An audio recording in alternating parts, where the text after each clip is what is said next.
जहाँ तक जम्मू कश्मीर यूटी बनने की बात है, तो शायद उस समय मैं उन आदमी से हूँ जिसने समर्थन किया था। मैं आज भी उस बात के समर्थन में, उससे मुझे कोई दिक्कत नहीं है। प्रॉब्लम जहाँ है कि हमें उसके बाद क्या बेनिफिट हुए, क्या नुकसान हुए, हमें चर्चा करनी आज उस पर। मैं आपकी बात को थोड़ा लंबा लेते हुए मैं बात करूंगा अपनी स्टार्टअप 1947 से। जब 1947 में गदर पड़ा तो उस समय तकरीबन लोग उजड़े, चाहे वो रजौरी के रहने वाले, चाहे पुंछ के रहने वाले, चाहे वो जम्मू के रहने वाले। जो लोग पीओजे के आए थे वो उस समय पीओजे के पाकिस्तान का हिस्सा बन गया। उसके बाद उन लोगों को ठीक जहां ठहराना और सेटल करना सरकार का काम था और अच्छी तरह निभाया भी उन्होंने। जो लोग अपने उजड़े थे, कोई रजौरी का होगा, कोई मल्ला का, कोई पुखनी का, उन लोगों ने अपनी सुरक्षा के तहत जहां जहां उनको पहाड़ियों पे, उस समय था कि नीचे लोग कम रहते थे, पहाड़ियों की तरफ लोग भागते थे। पहाड़ियों में 5-7 लोगों ने इकट्ठे होकर अपने घर बनाए और लोगों ने रहना स्टार्ट किया। सरकार को चाहिए था 1947 से लेकर आज तक सब सरकारों ने उन लोगों को वहां रहने दिया, बसने दिया, कोई दिक्कत नहीं आई। ये जमींदार लोग हैं, या तो मैं बोल नहीं सकता इन लोगों ने पहाड़ियों में जाकर अपने शोरूम तैयार कर दिए हैं, ऐसा कोई बात नहीं है। सिंपली 5-10 कनाल जमीन होगी, 15 कनाल जमीन, अपनी रवाई वाई करते हैं और अपना 6 महीने का चारा चलाते हैं।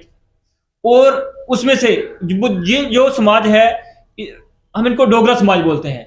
डोगरा समाज में कोई भी सरकार का आज तक बेनिफिट नहीं मिला। यदि बेनिफिट मिला होगा, किसी का बच्चा पढ़कर अपनी काबिलियत पे नौकरी पे होगा। ज्यादातर हमारे लोग आर्मी में हैं। हमारे जो उस डोगरा समाज है, इसके ज्यादातर लोग जो बच्चे हैं वो आर्मी में जाते हैं। हाँ, कुछ लोग जो पढ़े लिखे हमारे हैं, मेहनत कर रहे हैं, उनको नौकरी मिली है वो अपना, मगर सरकार की तरफ से उन लोगों को कोई संरक्षण नहीं मिला। मैं यही कह सकता हूं कि हमारा अपना नुमाइंदा ना होने के कारण ये हमें नुकसान उठाना पड़ा आज तक। और अब हमारे नेता भी समझ लें कि अब हमारी जो जनता जाग चुकी है, डोगरा समाज जाग चुका है। आप अब इनके हितों की बात करें, इनका हाथ यही है आज जो हमारी जमीनें छिन रही हैं, इन जमीनों को बचाना। मैं ये कभी नहीं बोलूंगा जिसके पास 200-250 कनाल का रकबा, उनसे उनको जमीनें दीजिए।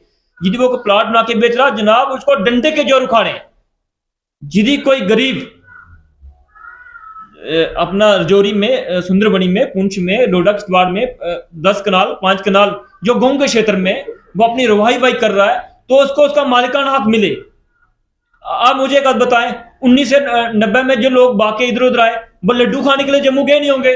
जो जोरी पुंछ से बाकर आए वो लड्डू खाने के लिए आए, वो आतंकवाद के कारण बाकर आए हैं। जनाब ये प्रशासन को समझना चाहिए, ये लोग कितनी बार आतंकवाद की मार खा चुके हैं, कितनी सरकारों की मार खा चुके हैं। अब एलजी प्रशासन से बहुत सारी उम्मीद थी, इन लोगों को जो जमीन मालिकाना हक थे वो रेगुलराइज किए जाएंगे। ये नया कानून लेके आगे इनकी जमीन नहीं खाली करें। हमारी प्रार्थना है माननीय एलजी साहब से, जो शब्द आप बोल रहे हैं, एलजी साहब बार बार बोल रहे हैं कि हम गरीबों को नहीं छेड़ेंगे।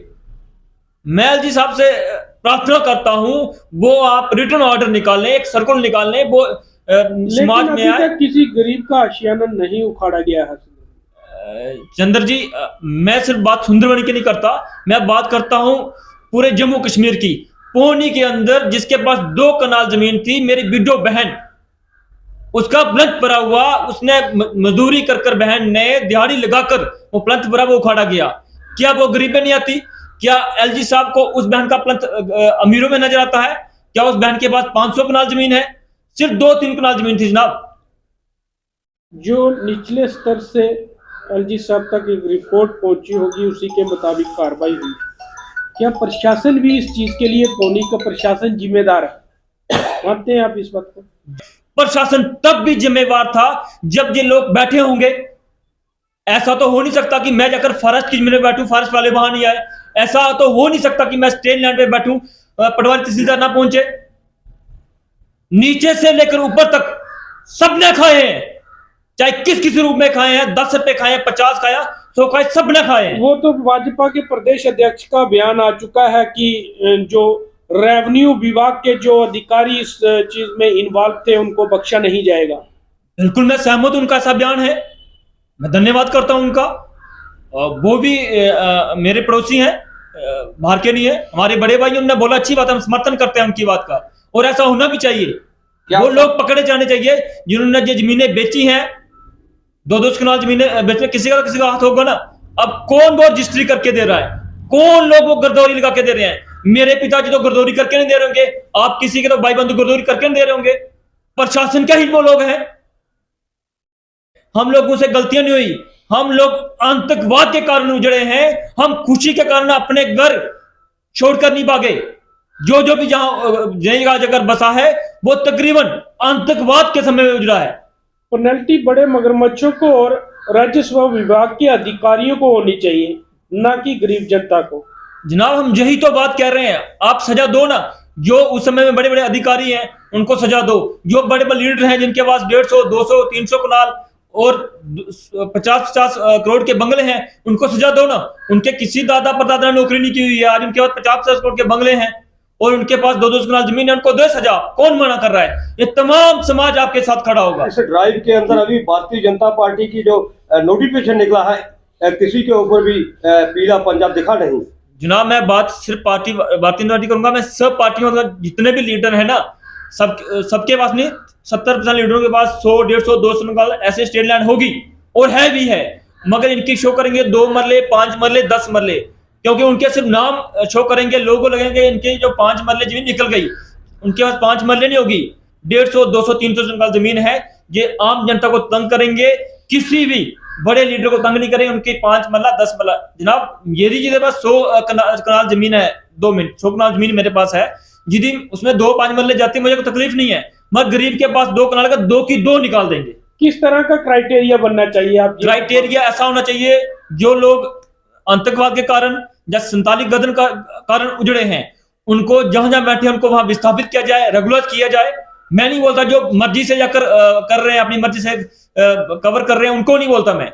जो आतंकवाद के कारण और 47 के दौरान, गदर के दौरान लोग जो उजड़े हैं, उनको विस्थापित किया जाए, उनके लिए कानून लाया जाए। जो सिटी में है उसका मापदंड किया जाए, 1 कनाल 15 मरले जो भी सरकार तय करती है।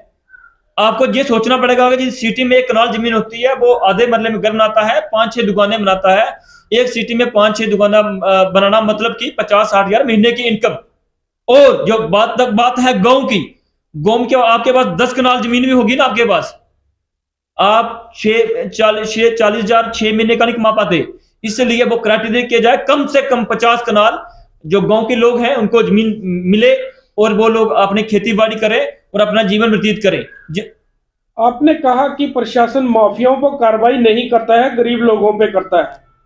तो यदि माफियाओं पर कार्रवाई नहीं की गई, उसमें देरी की गई, तो आपका अगला कदम क्या रहेगा? जनाब हम देरी का वेट नहीं कर रहे। जब देरी हो गए तो हम लुट गए, हम वेट ही नहीं करेंगे। हमने यात्रा निकाली हुई है, हमें प्रशासन ने, हम वेट ही नहीं करेंगे। हमने यात्रा निकाली हुई है, हमें प्रशासन ने रोका हुआ है किसी कारणवश भी। ये मेरा तमाम जम्मू कश्मीर की आवाम से प्रार्थना है, चलो जम्मू, हम जम्मू आ रहे हैं, आप भी आए ना। उसमें मैं रिक्वेस्ट करता हूं कोई पत्थरबाज बीच में ना आए, कोई गाली गलौज वाला बीच में ना आए, कोई हुड़दुंग मचाने वाला ना आए, आम जनता बीच में आए। हम पैदल चलेंगे, माननीय डिवकाम साहब को, माननीय चीफ सेक्रेटरी साहब को, माननीय एलजी साहब को एक मेमोरेंडम पेश करेंगे।